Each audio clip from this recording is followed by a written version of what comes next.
والصلاة والسلام على سيد الأنبياء والمرسلين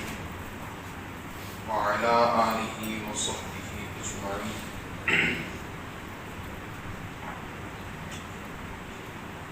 أما بعد،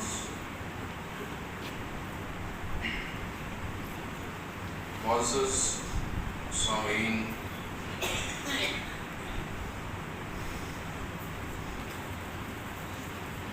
سورہ بقرہ شریف کی آیت نمبر 143 پر ہماری گفتگو چل رہی ہے۔ دوسرے سپارے کی دوسری آیت۔ اللہ تعالیٰ نے فرمایا وَكَذَلِكَ جَعَلْنَاكُمْ أُمَّةً وَسَطًا لِتَكُونُوا شُهَدَاءَ عَلَى النَّاسِ وَيَكُونَ الرَّسُولُ عَلَيْكُمْ شَهِيدًا۔ یہاں پہ آپ نے حضور علیہ السلام کے توسل، جو امت کے فضائل ہیں، جو امت کی فضیلت ہے، وہ بھی آپ نے سماعت فرمائی۔ اللہ تعالیٰ نے اس امت کو کیا درجہ عطا کیا؟ لِتَكُونُوا شُهَدَاءَ عَلَى النَّاسِ، اس امت کے جو اعلیٰ لوگ ہوں گے، اس امت کے جو معززین ہیں، وہ گواہی کے طور پر قیامت والے دن پیش ہوں گے۔ اس پر بھی آپ نے ساری گفتگو سماعت فرمائی۔ وَيَكُونَ الرَّسُولُ عَلَيْكُمْ شَهِيدًا، اور حضور نبی کریم علیہ السلام بطور گواہ آپ بھی تشریف لائے۔ اس پر بھی آپ نے گفتگو سماعت فرمائی کہ ہر نبی اپنی امت کے ہر فرد پر گواہ ہوتا ہے۔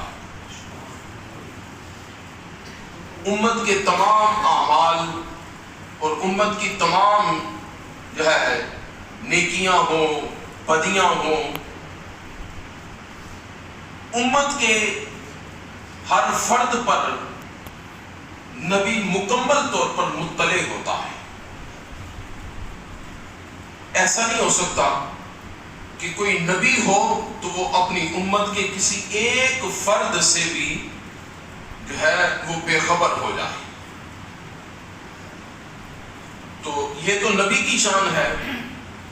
اور چونکہ ہمارے نبی علیہ السلام امام الانبیاء علیہ السلام ہیں، نبیوں کے بھی نبی ہیں، میرے محبوب علیہ السلام سید الانبیاء، آپ تمام نبیوں کے سردار ہیں۔ تو حضور علیہ السلام آپ پر صدقے جائیں، جب آپ سارے نبیوں کے سردار ہیں تو پھر نبیوں پر حضور علیہ السلام مطلع ہیں، تو ان کی امتوں کے ہر فرد پر تو پھر حضور علیہ السلام بدرجہ اولا مطلع ہیں۔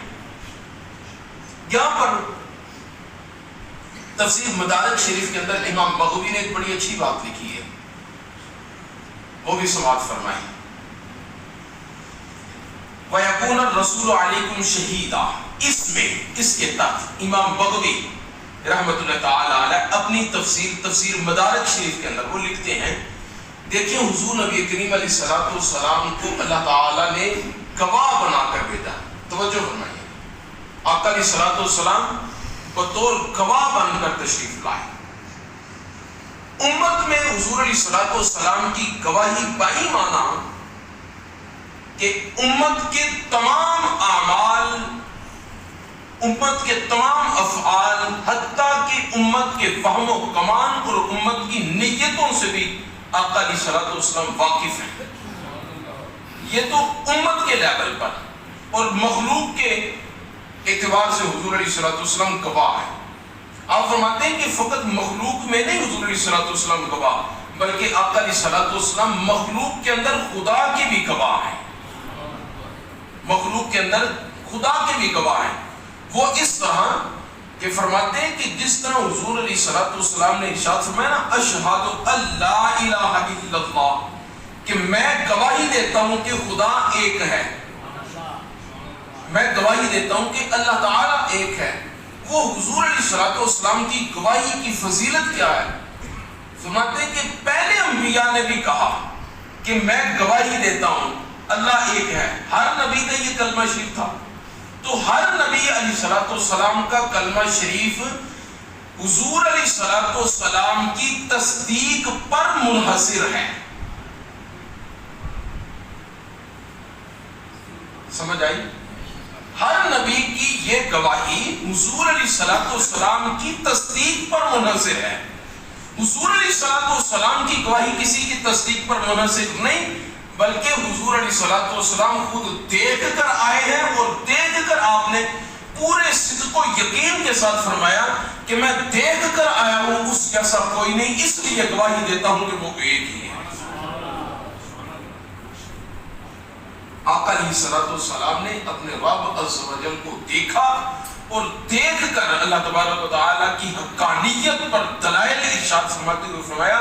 کہ میں اس چیز پر گواہ ہوں کہ خدا کے سوا اس کا نہ تو اس جیسا کوئی معبود ہو سکتا ہے، نہ اس جیسا کوئی خالق ہو سکتا ہے، نہ اس جیسا کوئی مالک ہو سکتا ہے، کائنات کے اندر میرا رب کے سوا کوئی رب نہیں ہو سکتا، یہ میں گواہی تھا۔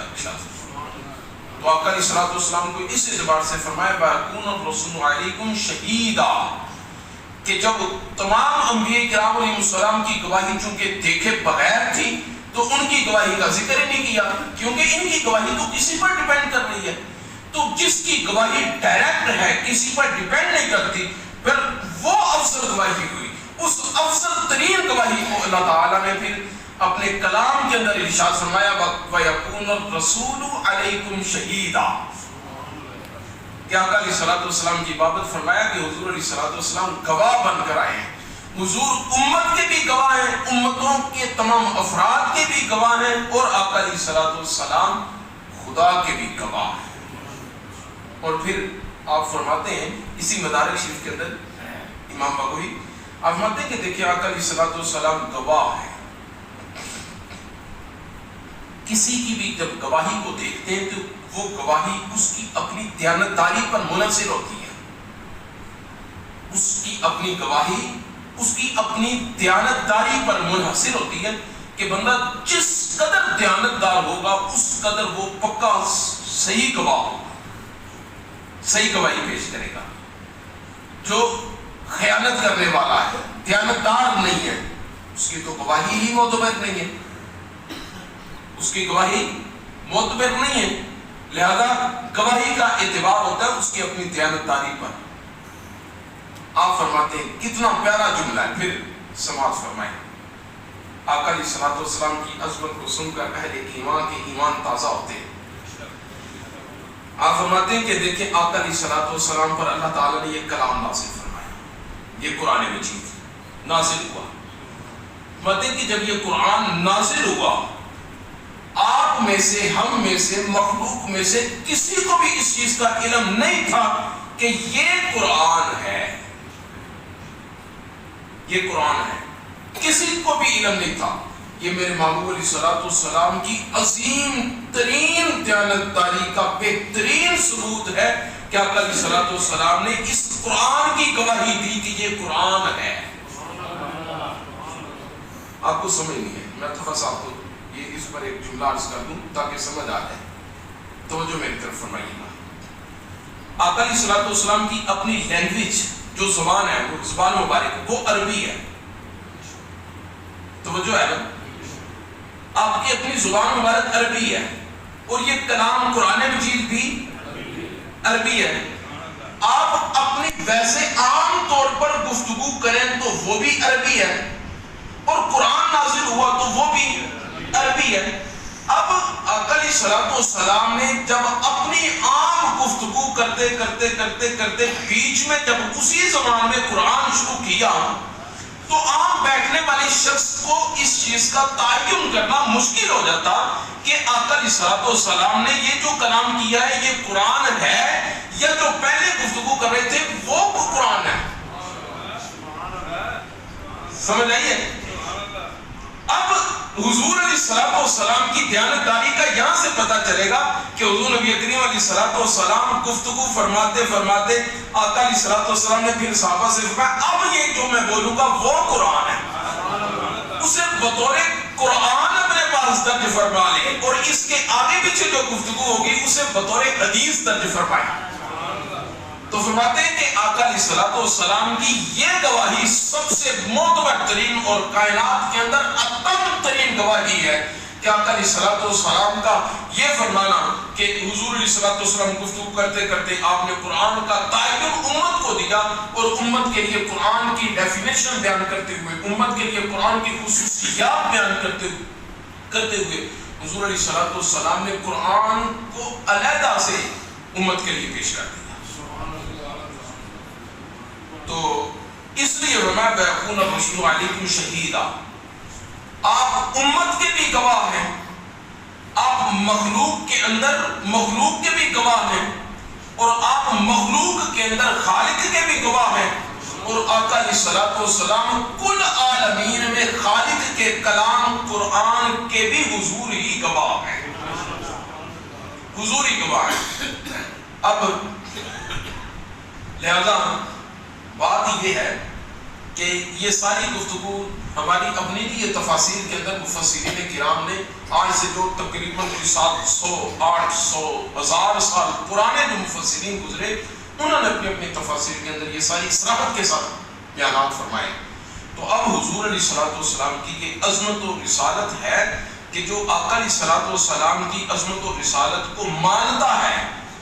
دراصل وہ اللہ تبارک و تعالی جل مجدہ الکریم کو مانتا ہے، اور حضور علیہ السلام پر اگر کوئی عیب جوئی کرے یا آقا علیہ السلام کے اندر کوئی نقص نکالے تو پتہ چلا کہ حضور خدا کے بھی گواہ ہیں، قرآن کے بھی گواہ ہیں۔ تو اگر حضور میں اگر کوئی نقص نکل آیا یا کوئی نکالنے کی کوشش کرے توبہ استغفر اللہ، نقل کفر نباشد، یا کوئی ایسی جرت کرے تو پتہ چلا کہ وہ پھر حضور میں نہیں، اس کے اعتبار سے پھر قرآن کی بھی غیر معتبر ہو جائے گا، اور اس کے اعتبار سے پھر خداوند قدوس کی ذات بھی غیر معتبر ہو جائے گی۔ سمجھ آئی نا کہ حضور علیہ السلام کی ذات کو ماننے سے خداوند قدوس کی شناخت ہو رہی ہے، حضور علیہ السلام کی ذات کو ماننے سے قرآن کی شناخت ہو رہی ہے۔ تو جب اس عظیم ذات کے ماننے سے قرآن کی خدا کی شناخت ہو رہی ہے، تو پھر ان ذوات قدسیہ کو ماننے کے لیے پہلے حضور علیہ السلام کا ماننا سب سے افضل ترین اور ضروری ترین ہے۔ اس پر کافی گفتگو ہے، لیکن ہم آگے چلتے ہیں انشاءاللہ، جب وہ وقت کے ساتھ ساتھ ہم چلتے رہیں گے۔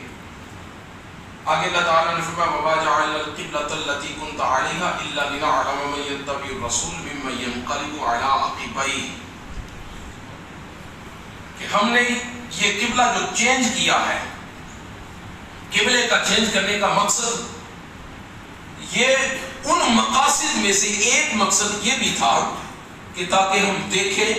کہ میرے محبوب علیہ السلام کی جو ہے وہ انواع پیروی کون کرتا ہے،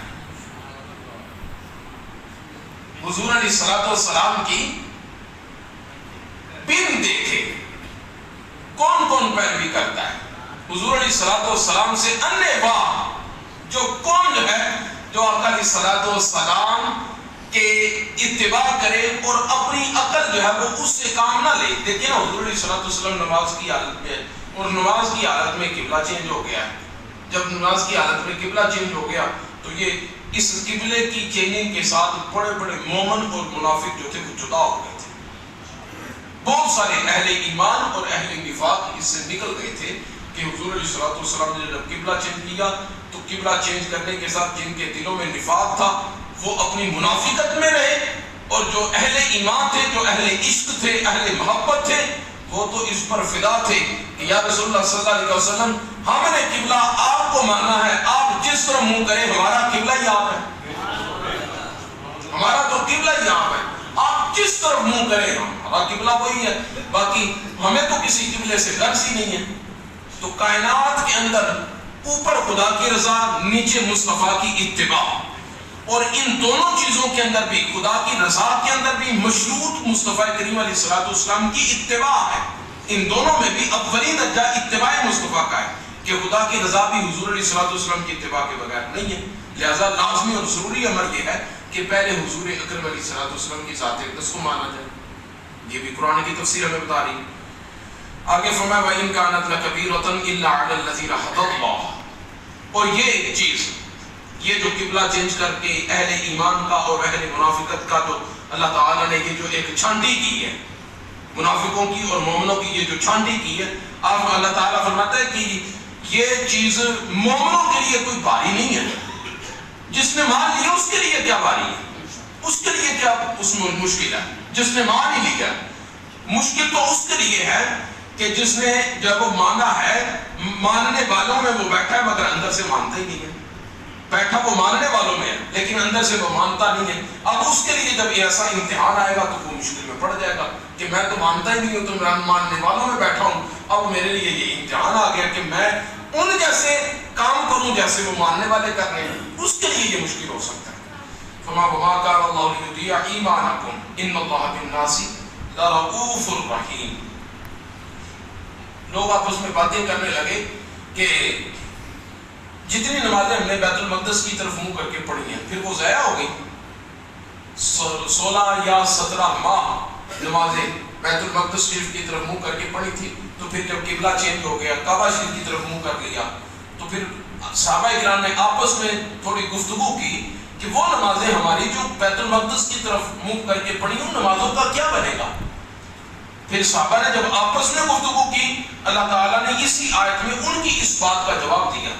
فرمایا وما كان الله ليضيع ایمانکم، یہاں پہ ایمانکم، ایمان بمانا صلاۃ ہے، بمانا نماز ہے۔ فرمایا کہ نہیں، ایسا نہیں ہو سکتا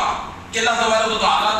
جو تم نے اخلاص کے ساتھ کوئی کام کیا اللہ تعالیٰ اسے ضائع کر دے، ایسا نہیں ہو سکتا۔ آپ نے جتنی نمازیں بیت المقدس شریف کی طرف منہ کر کے پڑھی ہیں وہ آپ کی نمازیں قائم ہیں، اللہ تعالیٰ کی بارگاہ میں مقبول ہیں۔ کیوں؟ وَإِنَّ اللَّهَ بِالنَّاسِ لَرَءُوفٌ رَحِيمٌ، اللہ تبارک و تعالیٰ لوگوں کے ساتھ نہایت مہربانی فرمانے والا، مہربان۔